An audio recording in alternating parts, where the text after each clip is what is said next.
Milhões e milhões de coelhos vivem soltos na Austrália, comendo plantações, invadindo casas e fazendo bagunça por todos os cantos do país. Por lá, os coelhos viraram uma praga. Para você ter ideia, bem pior que o javali é aqui no Brasil. O que milhões de coelhos podem fazer juntos é inacreditável. Mas como será que tantos coelhos se espalharam em um país com tantos animais predadores e perigosos? Tudo isso começou com apenas um pequeno ato de um fazendeiro local. É impressionante, você vai ver.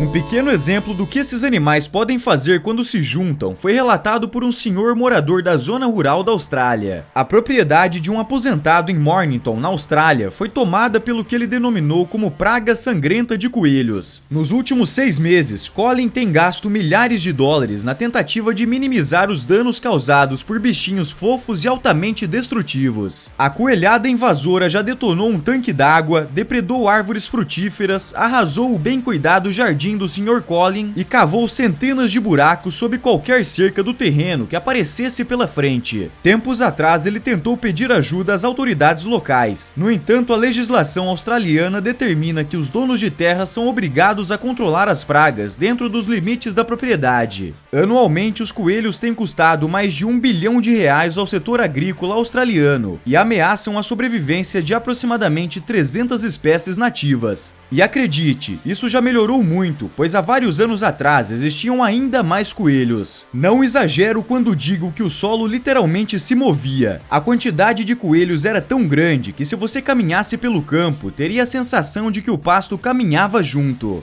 É assim que o criador de animais Bill McDonald recorda a invasão de coelhos que devastou zonas rurais da Austrália por volta dos anos 50. A situação se agravou anteriormente com a Segunda Guerra Mundial, que forçou a ida de muitos australianos à Europa para combater. Durante a guerra, o controle de coelhos foi praticamente inexistente. Simplesmente não havia mão de obra suficiente para contê-los, então os coelhos tiveram total liberdade. As terras foram devastadas, os coelhos comeram toda a folhagem, as raízes e os tubérculos, deixando o solo arrasado e desprotegido contra a erosão. Os mamíferos foram considerados a maior ameaça da história da agricultura do país. O número de coelhos chegou aos bilhões e impactaram duramente a criação de gado e a agricultura, além de evidenciarem os perigosos efeitos da descontrolada ação humana sobre a natureza. O fazendeiro Bill também contou sobre o impacto que a praga teve sobre o seu gado. Segundo ele, as ovelhas ficaram fracas, então não se conseguia obter a quantidade nem a qualidade desejada de lã. Assim, as autoridades acabaram incentivando os fazendeiros a empreender verdadeiras batalhas contra os mamíferos. Uma técnica comum era construir cercados para atrair coelhos, prendê-los e matá-los com veneno. Tocas e túneis também eram envenenados com gás e destruídos com tratores. McDonald conta que diariamente tinha de recolher centenas e centenas de animais mortos pelos efeitos dos venenos. Mas nem isso foi capaz de conter o avanço dos mamíferos, a ponto de o governo partir para uma guerra biológica. Encontrou uma doença proveniente da América do Sul que afetava apenas populações de coelhos. As autoridades australianas só conseguiram conter minimamente a crise com a ajuda de um vírus identificado no Uruguai e que acabou sendo empregado em uma guerra biológica contra os pequenos mamíferos.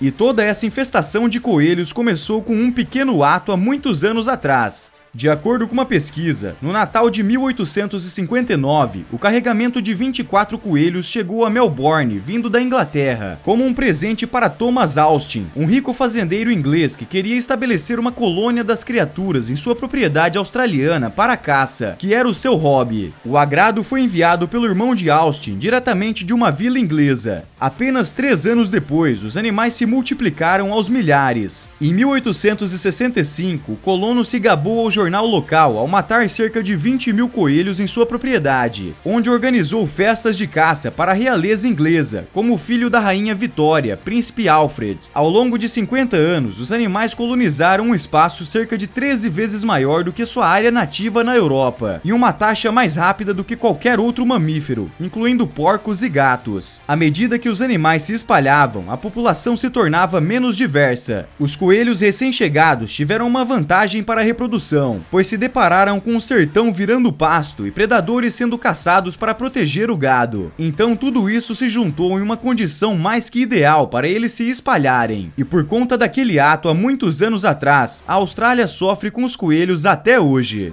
Se você chegou até aqui é porque gostou do vídeo, então não saia sem deixar o seu gostei e se inscrever no canal, isso é muito importante para nós. E deixe aí nos comentários a sua opinião. Para mais vídeos incríveis como esse, basta entrar em nosso canal Fatos Rurais. Lá tem mais de 300 conteúdos que você vai gostar também. Até o próximo vídeo, tchau, tchau!